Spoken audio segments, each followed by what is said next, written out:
te sens perdu, en décalage avec toi-même. Donc dans cette vidéo, je vais essayer de te montrer ou de t'accompagner pour que tu puisses regarder pourquoi on se sent en décalage. Donc je vais te donner, on va travailler sur 3 étapes et après tu auras 4 clés. Donc si tu ne me connais pas, moi je suis Chantal von Laufen et j'aime accompagner les gens dans leur chemin de vie. Voilà, je suis coach de vie. La physique quantique me fascine et la neuroscience aussi. Mais ce qui m'anime le plus, c'est l'humain. Et c'est de comprendre comment effectivement on peut se perdre et comment surtout on va se retrouver. Alors voilà, si tu veux te retrouver, ce qui va être important, c'est vraiment de comprendre pourquoi on va se perdre. La première étape, c'est l'éducation. L'éducation va nous donner en fin de compte des repères mais qui vont être obsolètes avec le temps et puis on va rester. On ne change pas trop notre éducation émotionnelle, tu es d'accord? On va recevoir notre éducation émotionnelle à un certain âge et puis on va grandir avec ça. C'est pas ce qu'on fait au niveau professionnel. Au niveau professionnel, on va toujours apprendre. Au niveau technologie, on est toujours en train d'apprendre. Le seul endroit où on n'apprend pas, ce sont dans nos émotions. Donc la première étape, c'est vraiment de se rendre compte que ça vient de notre enfance. On fait de procès à personne, c'est pas très important de la faute de qui c'est. Ce qui est important, c'est comment toi tu le vis. Donc première étape, c'est ça. Après, il faut prendre conscience que tous les 7 ans, il y a des choses qui se passent. De 0 à 7 ans, l'enfant n'est pas le même.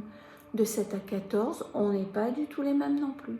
De 14 à 21, de 21 à 35, et comme ça, tu vas te rendre compte qu'on a des cycles qui vont nous accompagner toute notre vie. Mais si on ne se rend pas compte où on en est sur ce cycle, puisque ces cycles vont être eux-mêmes coupés en 4 périodes, la période effectivement où tu vas émerger dans ce système, où tu vas naître, où les gens vont avoir des attentes, même toi. Puis après, il y a une croissance, une autonomie dans ce système-là qui se met en place. Puis, il y a une floraison ou une frustration. C'est là le problème. Puis après, il y a un déclin pour renaître sur un autre cycle. Mais si tu comprends ça, tu acceptes les changements et tu dis, si c'est en train de changer, tiens, je vais regarder où j'en suis. Ah ok, c'est le déclin d'un truc. Donc, où je remets, je retravaille dessus et je regarde. Je ne le subis pas, mais je le regarde. C'est un dossier, je l'ouvre. Il ne va pas me sauter à la tête. Donc, voilà, ça va être important. Et puis après, le troisième et le dernier, ce sont nos blessures. Alors, ce qu'on va souvent appeler les blessures de notre âme. Tu vois, l'injustice, l'abandon, le rejet, tout ça, tu vas te rendre compte que les gens qui sont autour de toi, sans faire exprès la plupart du temps, ou c'est parce que tu sais très bien les choisir, on pourra y revenir, ils vont toujours te faire revivre la même chose. Et ça aussi, il faut que tu t'arrêtes, que tu regardes et que tu dises, attends, si tout le monde me sert la même soupe, peut-être que la marmite, elle a un problème. Donc, effectivement, comment on va faire pour se remettre dans la direction qui va nous intéresser? Et c'est là que je te donne 4 clés. Ces 4 clés, la première, c'est d'arriver, si tu commences un travail et que tu as envie d'aller vers la spiritualité, vers l'autonomie ou vers la maîtrise de toi, ce qui est notre but, la première des choses, c'est de savoir écouter ton énergie. Savoir effectivement, à un moment donné, et assez régulièrement, 2, 3 fois dans la journée, t'arrêter et écouter ton énergie. Comment je me sens à l'intérieur?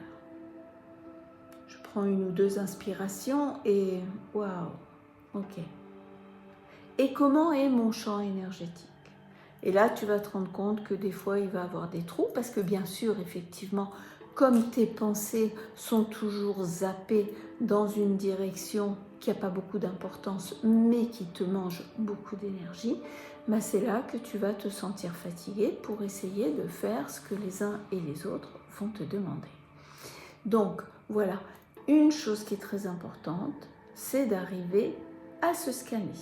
D'accord? Après, observe, regarde, tu peux même faire une liste des gens qui t'entourent. Qui va te porter, te nourrir. Tu vois, les discussions qui vont avoir du sens, qui vont t'élever, hein, élever.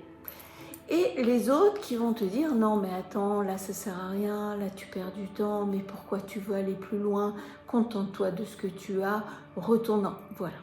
Ça c'est très intéressant, il faut vraiment que on s'en rende tous compte.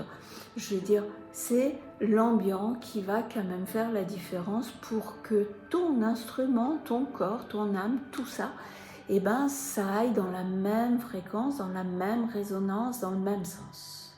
Donc ça, c'est super important. Après, il y a tes pensées. Il y a 3 choses qu'il faut que tu regardes. Il faut que tes pensées, tes émotions et tes actions soient en accord. Alors, tu as souvent des gens qui vont te dire, mais moi, je pense super positif. Super. Ça, c'est ce qu'elle va dire. Et puis après, ben, tu vas voir qu'elle va s'écrouler, qu'elle va être triste ou dans le chagrin ou dans la colère parce qu'elle ne maîtrise pas ses émotions. Et donc, quand elle est dans ces états-là, ben, elle a trouvé une boîte de dérivation, elle va manger un paquet de gâteaux, un paquet de bonbons, voilà. Et elle va tomber dans le sucre. Donc, tu vois, là, c'est pas cohérent.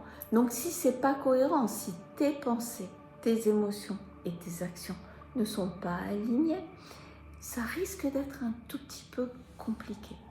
Donc, voilà, ça c'est la 3e. Et la 4e, n'oublie pas que ce qui est important, c'est de savoir incarner qui tu as envie d'être.